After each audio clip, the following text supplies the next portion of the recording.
Hello and welcome to all you Cancerians. This is your monthly horoscope for February of 2020. How are you doing, you dear Cancerians, with all those eclipses happening in your signs? Let's have a look at what February is all about. It's one of my favorite aspects that's happening. I know this is very subjective, isn't it? But and of course, I'm going to talk about the Mercury retrograde and all of that. But let's talk about something that I find very interesting, especially for you Cancerians, as it happens in, again, I repeat myself constantly, don't I? That must be, the Cancerians and the Capricorns. They've been hearing these messages over and over again of astrologers that are just talking about your signs all of the time, because so much things are happening. Now, the thing is, the aspect I'm talking about is Mars in Capricorn conjoining with the South Node. And that happens every 2 years. And the thing is, Mars and the South Node gives us all, and especially for you in relationships, an opportunity to stand up for ourselves, to stand our grounds, and to be assertive in our relationships. And you are going to see that probably through someone else. So, because it's happening in your seventh house of relationships after all. So, if you have someone natally with this aspect, Mars conjunct the South Node, then you will have someone who doesn't have to do a lot just to tell their truth or to, have healthy boundaries with people. They are very assertive, but they're not arrogant. Neither are they letting other people step all over them. So they're very much in their power. And you're going to have this in relationships. So if you are in a relationship already, but even if you are single, you're going to meet up someone, a person, or more people that have this energy of, they stand up for themselves, they have their say, and they're going to say how it is, and they're going to speak their truth. And it's in Capricorn. So it's not without a lot of emotion there that this happens. They're going to say, I'm going to do this, and because of this or that, and it's up to you what you're going to do with it, of course. Now, my advice is to listen.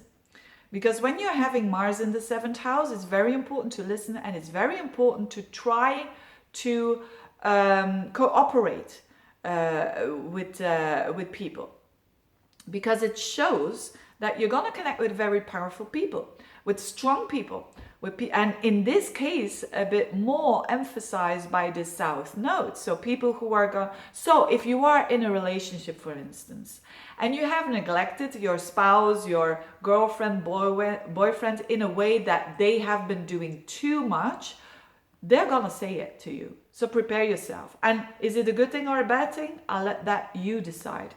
But it's whatever they're gonna say, they're not gonna say it in an arrogant way, or they're not gonna act over the top. They're gonna act pretty down to earth. It's in Capricorn, and hopefully it will prompt you to do the same.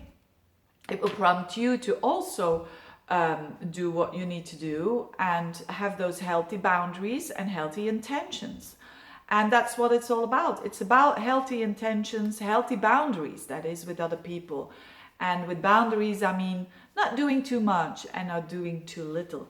So this is a very, very interesting energy for you Cancerians, especially when you are in a relationship and you feel that the balance is a bit off. This is an opportunity to regain that balance.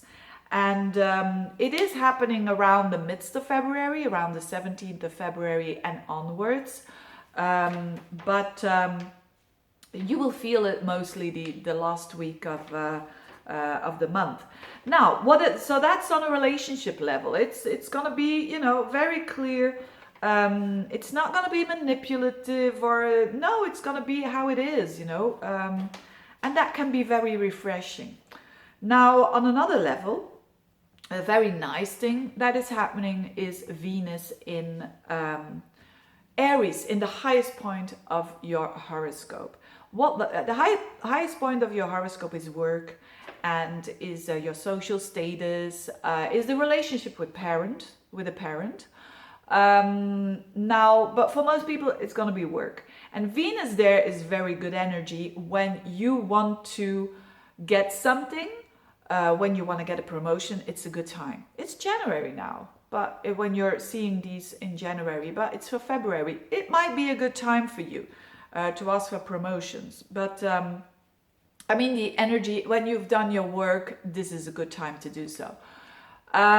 It's also a good energy to use your charm, which is Venus, to get what you want. No matter what you do for a living, when you use that charm in a very, you could say, direct way, because it's in Aries after all, you will gain more success because of that. So if you want a new job, for instance, use your charm and use that fairness and that honesty and that courage, because it's all in Aries, and you will have more success.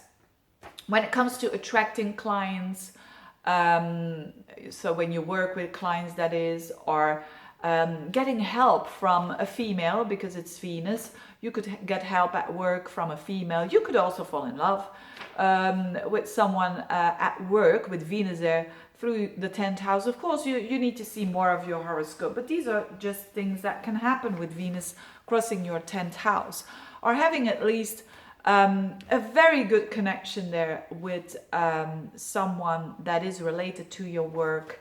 And so you can get a deal, for instance, or getting that client that you've been working on for so long, that you can really make sure that client buys a lot of your stuff, or whatever it is. Very, very nice and good energy. And last but not least, Mercury retrograde is happening again on the Venus is there in your 10th house as from the 8th of February and the whole month. Mercury goes backwards on the 18th of February, goes direct again on the 11th of March, and that is happening in your 9th house. It's not that bad for you. I mean, in general, the Mercury retrogrades are there to contemplate, to reassess, and for you, it could be a country that you're revisiting. So when you're traveling, it could be that you go back to a country that you've been already. With traveling, watch out, especially around the 18th of February, that you could have some delay there. So prepare yourself that you have a book or two, or a paper or whatever, or something to listen to and to enjoy yourself, instead of getting angry because you missed your flight or whatever. So also for studying something like philosophy, astrology, all those things that connect all the dots, it's very good. So you could go back to an old study, you could reconnect with someone from abroad as well. So maybe you have a friend abroad, and all doing that in a very gently way, because it's in Pisces after all. So you could have very nice, enjoyable reconnections with people that you're connecting with from abroad and overseas. And so yeah, all in all, quite an interesting time there, quite an important time as well when it comes to relationships. I wish you all the best. Thank you so much for your time and for listening. And if you want a reading, just get in touch. Bye-bye.